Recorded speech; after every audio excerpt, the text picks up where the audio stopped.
በጣም የመንገዱን ግድግዳ ከመጠጋታቸው የተነሳ ልብሳቸውን ይይዛቸው። በዚህ መልኩ ተቀላቅሎ እሱ ተቀምጦ ከበውት ማለት ነው ዘና ብሎ ፎቶ ተነስቷል። ከዚህ ነብዩ ሰለላሁ ዐለይሂ ወሰለም ሶላት ሰግደው ጨርሰው እንኳን ሴቶች ወጣው እስከሚሄዱ ድረስ ቁጭ ብለው ይቆዩ ነበር። ወንድና ሴት መቀላቀላቸው ችግር የሌለው ተግባር ከሆነ ለምን ሴቶች ወንዶች ጋር አብረው መስጂድ አይሰግዱ? ደረጃ እክትላል ወንድና ሴት መቀላቀል በቁርአን አስተምህሮትም የተከለከለ የሆነ ተግባር። ከዚህ በላጭ ሶፍ ማለት የመጀመሪያው ነው፣ ሸሩ መጥፎው ደግሞ የመጨረሻው ነው። ለሴቶች በላጭ ሶፍ ማለት የመጨረሻው ነው፣ ሸሩ መጥፎው ደግሞ የመጀመሪያው ነው። ቢስሚላህ አልሐምዱሊላህ ወሰላቱ ወሰላሙ ዐላ ረሱሊላህ። ከዚህ በፊት እንደተነጋገርነው ኡስታዝ ኻሊድ ክብሮም የሚሰራቸውን አንዳንድ ነገሮች እሱ ጋር የሚማሩም ይሆኑ እሱን የሚወዱ አንዳንድ ሙስሊሞች እንዳይሸወዱበትና ዲን እንዳይመስላቸው ሱናም እንዳይመስላቸው ከማስረጃ አኳያ እያየን እርምት መሰጠት ያለበትን ነገር እርምት እየሰጠን እንደምንሄድ ተነጋግረናል። በዛሬው ቪዲዮ ላይ ኡስታዝ ኻሊድ ክብሮም እየሰራውና ለተማሪዎቹ ምንም አይነት ችግር እንደሌለው እያሳያቸው ካለው በሸሪዓ ግን ነብዩ ሰለላሁ ዐለይሂ ወሰለም በጣም አጥብቀው የከለከሉት አላህ Subhanahu Wa Ta'ala በቁርአን አጥብቆ የከለከለው የሆነውን ተግባር ነው የማስጠነቀቃችሁ የማስታውሳችሁ። እሱ ምንድነው? እክትላጥን በተመለከተ ነው። እንደምትመለከቱት በዚህ ፎቶ ላይ ካስተማራቸው ሴት ተማሪዎች ጋር በዚህ መልኩ ተቀላቅሎ እሱ ተቀምጦ ከበውት ማለት ነው ዘና ብሎ ፎቶ ተነስቷል። ከዚህ ነገር ከሱ የሚማሩ ሰዎች ምን ይወስዳሉ? ወንድና ሴት መቀላቀሉ ምንም ችግር እንደሌለውና በሸሪዓም የተፈቀደ ነገር መስሎ ሊታያቸው ይችላል። ነገር ግን ወደ ቁርአን አስተምሮት ወደ ነብዩ ሰለላሁ ዐለይሂ ወሰለም አስተምሮት ስንመለስ በጣም በጥብቅ የተከለከለ ትልቅ ፈሳድን የሚያመጣ ተግባር ሆኖ እንመለከታለን። ከዚህም ውስጥ የመጀመሪያው ከቁርአን ስንመለከት አላህ Subhanahu Wa Ta'ala የነብዩ ሰለላሁ ዐለይሂ ወሰለም ሚስቶችን በተመለከተ ሱሐቦች ወደ እነሱ የሆነ ነገር ፈልገው ሲሄዱ ዝም ብላችሁ ቀጥታ አትቀበሉ፣ የሆነ ንቃ ቀጥታ ከነሱ ዝም ብላችሁ አትቀበሉ፣ በመካከላችሁ ግርዶሽ ይኑር፣ እነሱን ማየት አይፈቀድላችሁም ብሎ ይላቸዋል። ሱረቱል አሕዛብ ላይ አላህ ምን ይላል? ወኢዛ ሰአልቱሙሁነ መታዓን ፈስአሉሁነ ሚን ወራኢ ሒጃቢን ዛሊኩም አጥሀሩ ሊቁሉቢኩም ወቁሉቢሂን። የሆነ ንቃ የነብዩ ሚስቶች መጠየቅን በፈለጋችሁ ጊዜ በመካከላችሁ ግርዶሽ ኑሮ ከግርዶሽ በስተጀርባ ጠይቋቸውና ይስጧችሁ። ምክንያቱም ይህንን ማድረጋችሁ ሳትተያዩ በግርዶሽ ላይ ሆናችሁ እቃን መጠየቃችሁ ዛሊኩም አጥሀሩ ሊቁሉቢኩም፣ ይሄ ለልባችሁ ንጽህናና ወቁሉቢሂን ለነሱም ልብ ንጽህና በጣም የተሻለ ነው ብሎ ይናገራል አላህ። ምክንያቱም ቀጥታ የሚያገኛቸው ከሆነ ውስጣቸው ላይ ሌላ ነገር እንዳይመጣባቸው አላህ አስቀድሞ ይህንን በር ዘጋው ማለት ነው። ይህንን የቁርአን አንቀጽ ስናነሳ ምናልባት ይሄ እኮ ለነብዩ ሚስቶች ነው ሊባል ይችላል። ነገር ግን ይሄ ለነብዩ ሰለላሁ ዐለይሂ ወሰለም ሚስቶች ብቻ ኻስ የተለየ የሆነ ድንጋጌ አይደለም። ኡሱል ተፍሲር የተፍሲርን ኡሱሎችን የተማረና ያወቀ ሰው ይህንን ሊል አይችልም። ምክንያቱም ليس العبرة بخصوص السبب وإنما العبرة بعموم اللفظ ይላሉ።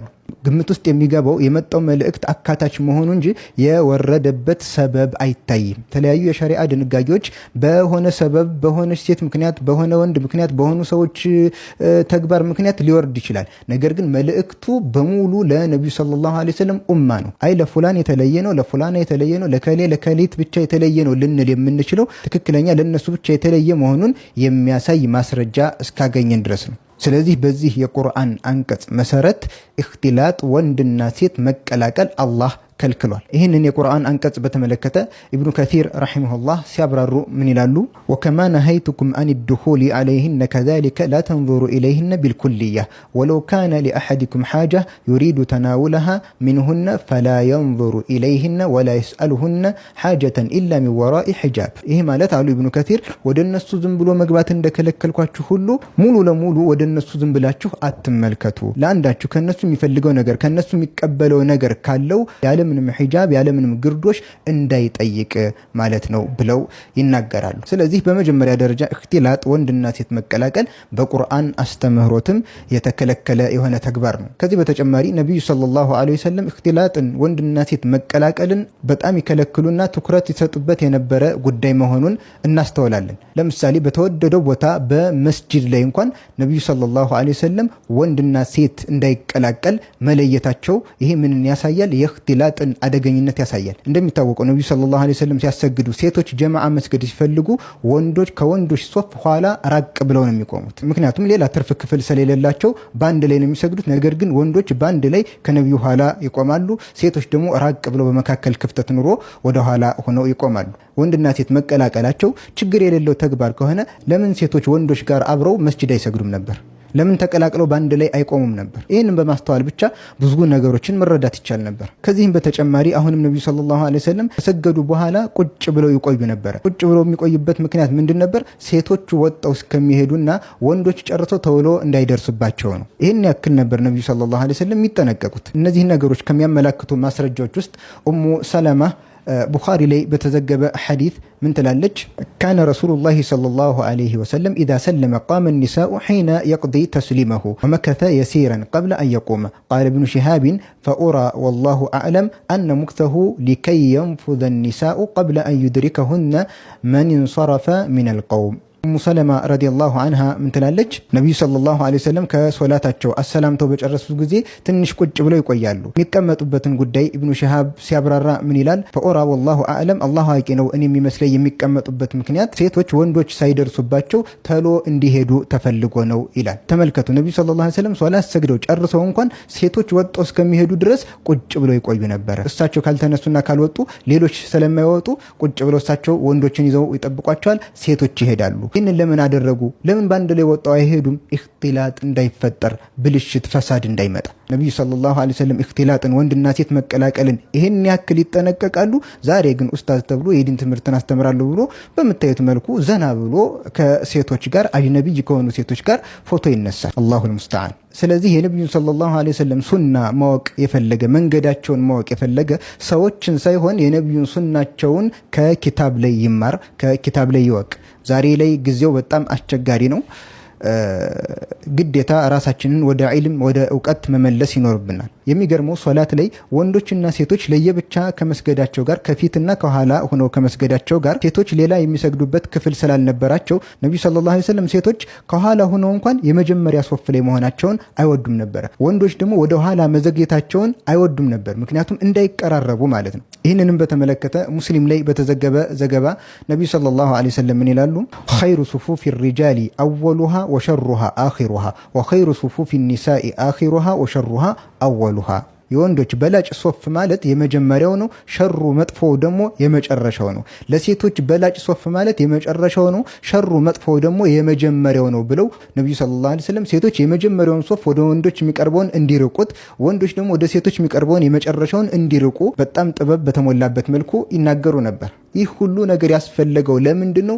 ኢኽቲላጥ የወንድና ሴትን መቀላቀል ለመራቅ ነው። ምክንያቱም ወንድና ሴት መቀላቀሉ ምንም አይነት ኸይር ነገር የለውም። የሚያመጣው ፈሳድና ብልሽት ግን በጣም ብዙ ነው። ይሄ ሐዲስ ኢኽቲላጥን ከሚከለክሉ ትልቅ ማስረጃዎች ውስጥ አንዱ ነው። እዚህም በተጨማሪ መስጂድ የመጡ አማኞች ሰግደው ሲወጡ እንኳን እንዳይቀላቀሉ ነብዩ ሰለላሁ ዐለይሂ ወሰለም ሴቶችን የመንገዱን ዳር ይዘው እንዲሄዱ መሃል ላይ እንዳይሄዱ ሁሉ ይከለክሉ ነበረ።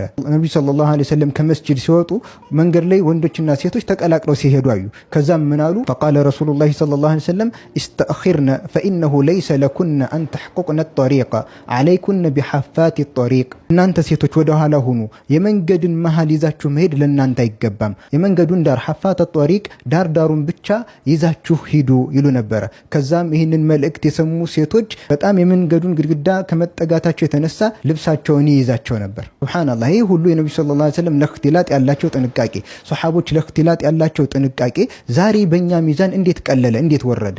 በምን አይነት መልኩ እያየናቸው ነው? እነዚህ ነገሮች እነዚህን እክትላጥን የሚያስጠነቅቁ ነብያዊ ሐዲሶችን የሰማ አንድ የዲን አስተማሪ ኡስታዝ የሆነ አካል ሴቶች ጋር በዚህ አይነት መልኩ ዘና ብሎ ፎቶ ይነሳል ወይ? በትክክል እነዚህ ማስረጃዎች አልደረሱትም፣ ወይም ደግሞ ለነብዩ ሰለላሁ ዐለይሂ ወሰለም ሱና ግድ የለሽ የሆነ ሰው ነው። ስለዚህ በሸሪዓችን በቁርአን በነብዩ አስተምሮት በሷሐቦች ተግባር የወንድና ሴት መቀላቀል ተፈላጊ ጉዳይ አይደለም። በጣም የሚወገዝ የተከለከለ ሐራም የሆነ ድርጊት ነው። በተቻለን አቅም ወንድና ሴትን የምንለይበትን መንገድ መፍጠር ነው። ለማስተማር ከሆነ ሴቶችን ከግርዶሽ ጀርባ አድርጎ ድምጽ ማይሰማቸው ከሆነ ዛሬ ላይ በስፒከር አገናኝቶ እንዲሰማቸው ማድረግ ይቻላል።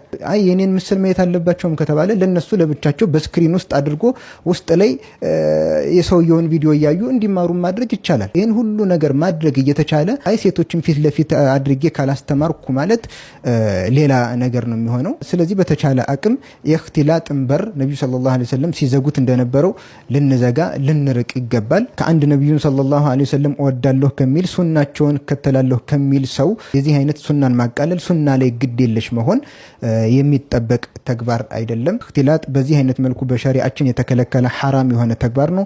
ማንም ይስረው ማንም ማለት ነው። የምንከተለው የተላከልንን ነብዩ ሰለላሁ ዐለይሂ ወሰለም እንጂ ከነብዩ ሰለላሁ ዐለይሂ ወሰለም ውጭ ያለው አካል ማዕሱም አይደለም፣ ጥብቅ አይደለም፣ ይሳሳታል። ስህተቱን በማስረጃ እያስተካከልን ትክክለኛውን ጎዳና ብቻ ልንከተል ይገባል። ወሰላሙ አለይኩም ወራህመቱላሂ ወበረካቱ።